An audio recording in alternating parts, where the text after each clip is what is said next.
Hello and welcome to another video, and this is going to be my review of Return of the King by J.R.R. Tolkien. I have managed to finish the trilogy. It's taken 5 months, but it's been done and I'm very pleased with that. I have finished my main goal of the year, which was to finish it, which was all good. I now have another thing to talk about with colleagues at work, because a lot of them have read this. Another one not so much, even though the first one was a buddy read and I have now finished the series and she hasn't finished the first one. But anyways, I gave this 4.5 stars because it was almost perfect. And to start off, I did end up using the audiobook for this because there was a lot going on and I found it easier to process using the audiobook and having it read to me. I just took it in a lot better. I loved Merry and Pippin. I did want to give them both a big hug, like at the start, halfway through the book. They were both in situations that were very strange to them. But yeah, I was intrigued by Sam and Frodo a lot throughout this book, and I don't think Tolkien meant for their relationship to come across how it was in the book, because he is a straight white man who is, quite likely racist, homophobic, sexist, the lot, and they are very physically close male characters, holding hands, kisses on foreheads, and it comes across as very gay. Well, yeah, it comes off quite queer.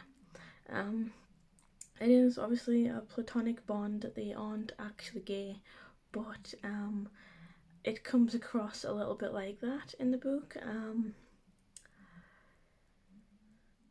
And it's something really to think about, as the author probably didn't have the intention to make it come across in any way as kind of homosexual in nature,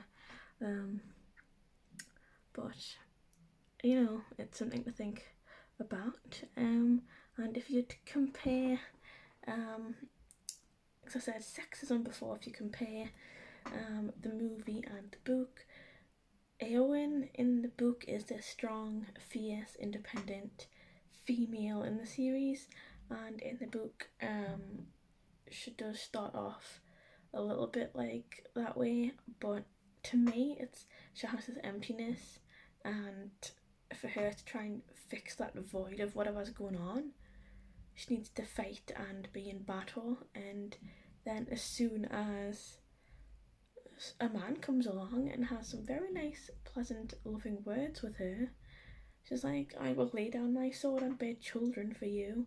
Like, why though?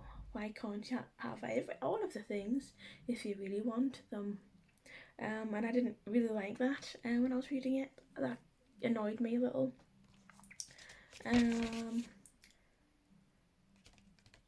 What else have I got? I was glad to see the Ents again in the book, which was quite nice. I enjoyed them in the second book, and I was very sad to see the Fellowship permanently depart, and unlikely to ever meet up all together again. Though I do think Sam is the true hero of this book, because without him, Frodo would not have completed his task at all, both physically and emotionally, without Sam's support on both ends there.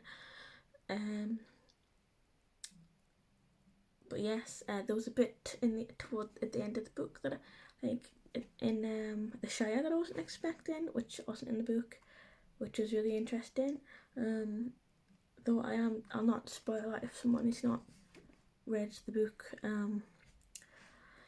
But overall, I am very pleased that read and completed the series now, and that I've managed to get through them all. I'm pretty proud of myself for doing that because I didn't think I would. So now at least that I know that not all adult fantasy has to be massively difficult, because this one wasn't too bad. For what difficulty level, I guess, but at least now I know I can actually get into adult fantasy and enjoy it. And I hope you've enjoyed this video today. Let me know what you think of the series as a whole if you've read it. And thanks for watching.